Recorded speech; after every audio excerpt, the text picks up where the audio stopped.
Мы продолжаем освещать самые заметные события. В студии Надежда Саханская. Здравствуйте. И вот основные темы. Знать о своем здоровье не вредно. В Ленске отмечается День безопасности пациентов.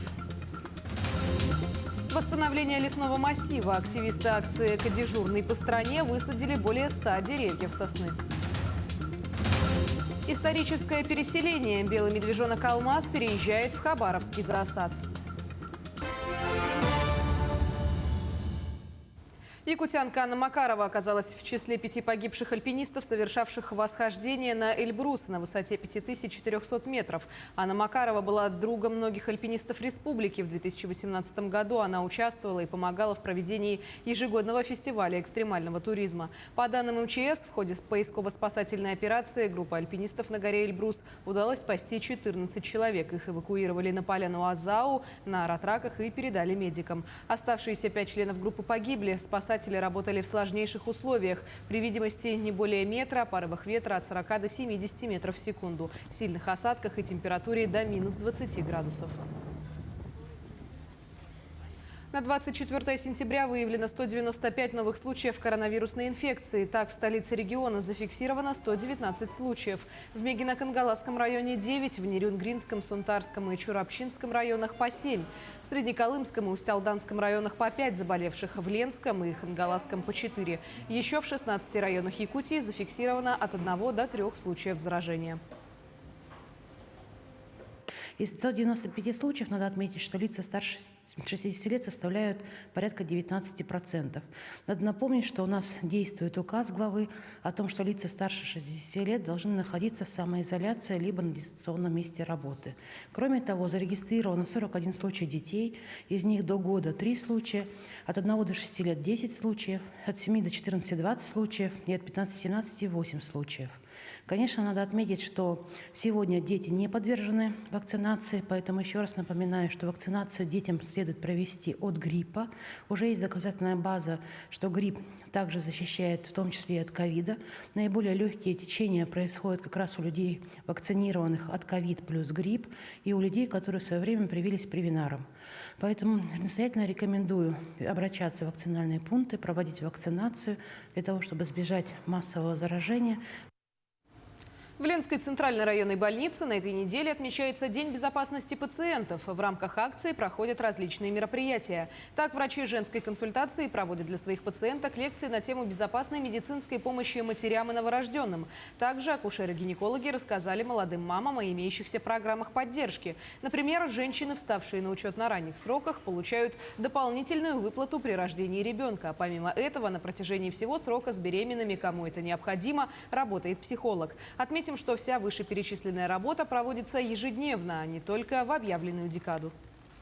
Будем делать так, чтобы беременность протекала благополучно, и роды были достойными, и исход был хороший, в общем. За безопасную медицину, за безопасную медицинскую помощь матерям и малышам. В рамках рабочей командировки глава Якутии встретился с ректором Московского государственного университета. Айсен Николаев и Виктор Садовничий обсудили направление сотрудничества между республикой и ведущим вузом страны, в том числе детали соглашения о вхождении Якутии в консорциум «Вернадский». Этот проект направлен на объединение усилий ведущего университета страны, органов власти, местных вузов, научно-исследовательских институтов и социально ориентированного бизнеса на содействие социально-экономическому развитию регионов. Отметим, что сегодня в МГУ учится более 100 студентов из Якутии. Только в этом году на первый курс поступило 28 якутян. Состоялся очень содержательный разговор по сотрудничеству. Оно у нас большое, и оно уже традиционное. У нас много проектов годами идут. Мы наметили новый большой проект подписания такого соглашения, называемый Вернадский консорциум, куда включим все наши планы и дела по сотрудничеству.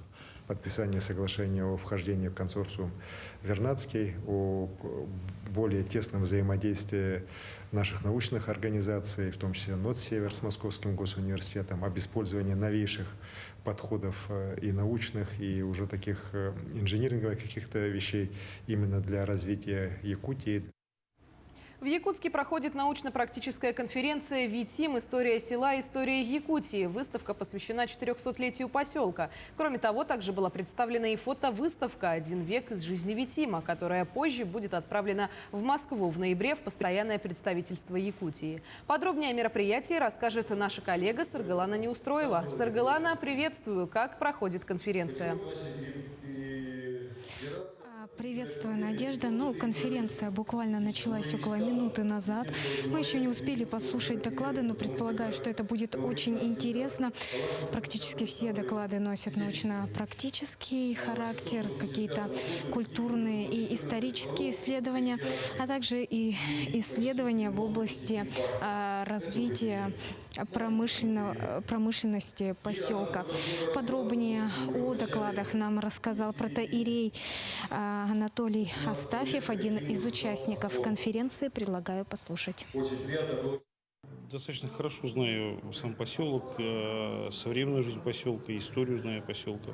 Поэтому сомневаюсь, что какой-то другой взгляд появится. Но я надеюсь, что какие-то все-таки идеи родятся, может быть, даже договоренности появятся по реализации этих идей, связанных с современной жизнью, с краеведческой работой, связанной по изучению истории Витима. Я даже сейчас программку смотрел, я уже несколько докладов посмотрел, которые меня заинтересовали. Я по ним вполне возможно потом буду с людьми еще отдельно разговаривать. Здесь уже несколько идей появилось, пока программку читал. Ну а что касаемо выставки, мы как вы можете заметить, уже сменили локацию. Выставка проходит здесь, неподалеку от зала научно-практической конференции. Здесь собрано свыше 80 фотографий, которые повествуют об истории поселка Витим. Буквально с дореволюционного периода до наших дней. Вообще Витим на самом деле это один из старейших поселков в Сибири. У него очень богатая история. Был основан в 1621 году. И, в принципе, его развитие обосновала золотопромышленность в том регионе республики.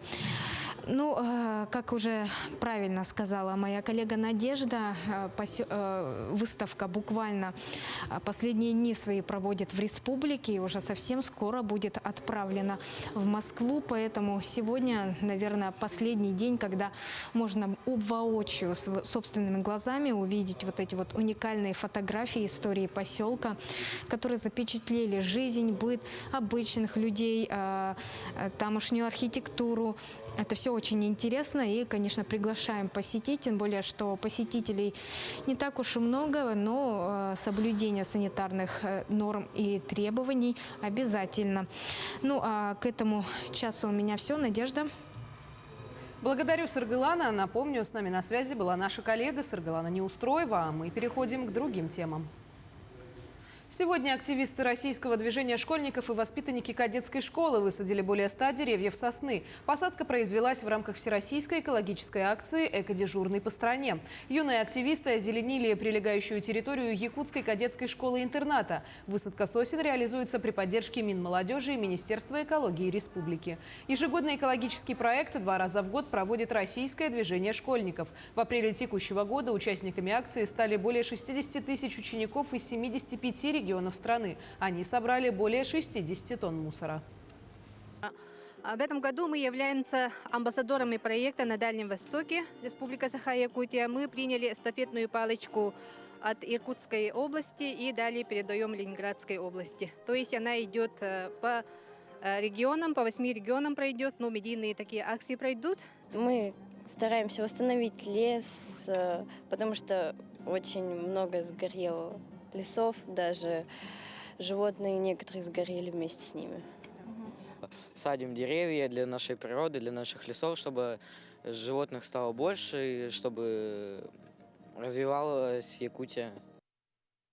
Белого медвежонка по кличке Алмаз перевозят из якутского зоопарка Арту-Дайду в Хабаровск. Это второй детеныш белых медведей Колымана и Ломоносова. Первый детеныш Харчана была переселена в Ленинградский зоопарк в возрасте 1 года. Медвежонок Алмаз переезжает в Хабаровский зоосад для создания и сохранения искусственной популяции белого медведя.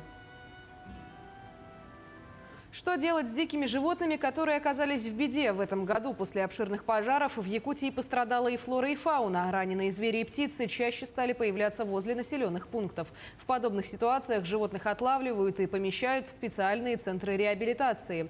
Наш корреспондент Максим Кардозу побывал в одном из таких центров, что находится в Подмосковье. Что удивило съемочную группу, узнаем в следующем сюжете.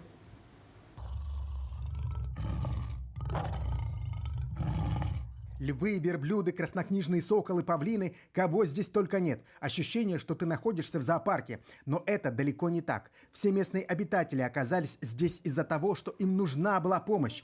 Этот центр реабилитации диких животных Подмосковья самый крупный в стране.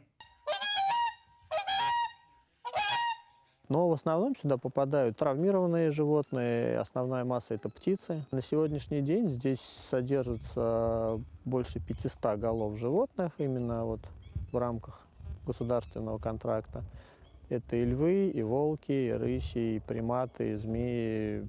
Сложно сказать, кого нет. То есть черепахи, попугаи, там, хищные птицы. Тигренок сейчас сидит у нас. Бенгальский тигренок попал в центр в плачевном состоянии в конце прошлого года. Он был настолько истощен, что специалисты думали, не выживет. Как экзотическую игрушку его подарили одной московской семье.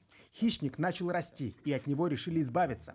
В соседних клетках с тигром животные из закрытых контактных зоопарков, цирков. Некоторые питомцы просто надоели хозяевам, но больше все-таки тех, кого нашли в лесу.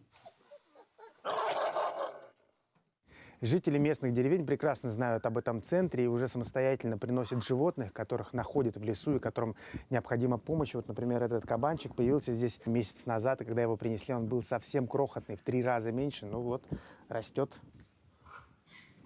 Диких животных из местной фауны после лечения специалисты стараются выпускать обратно в лес. То же самое они советуют делать и после техногенных катастроф. Например, нам описали случай из Якутии. Вот поступил сигнал, например, да, что на трассе Нерингри ходит медвежонок. Он хромает, ему явно нужна помощь. Дальше, если это просто рана какая-то, что-то несложное, оказать помощь, зашить и выпустить. Да? Либо у нас была договоренность с реабилитационными центрами Дальнего Востока. Они, соответственно, были готовы принять этого медвежонка для того, чтобы он закончил лечение, положить его спать у себя, да, дальше под истечение зимнего времени выпустить его вместо отлова. Подобные центры есть в разных уголках страны. Многие из них узкопрофильные. Например, принимают только один вид животных. И в последнее время энтузиасты из Якутии все чаще поднимают вопрос о появлении такого места и в нашей республике. Максим Кардозу, Джур Березкин, Московская область. К этому часу это все новости. Хорошего дня.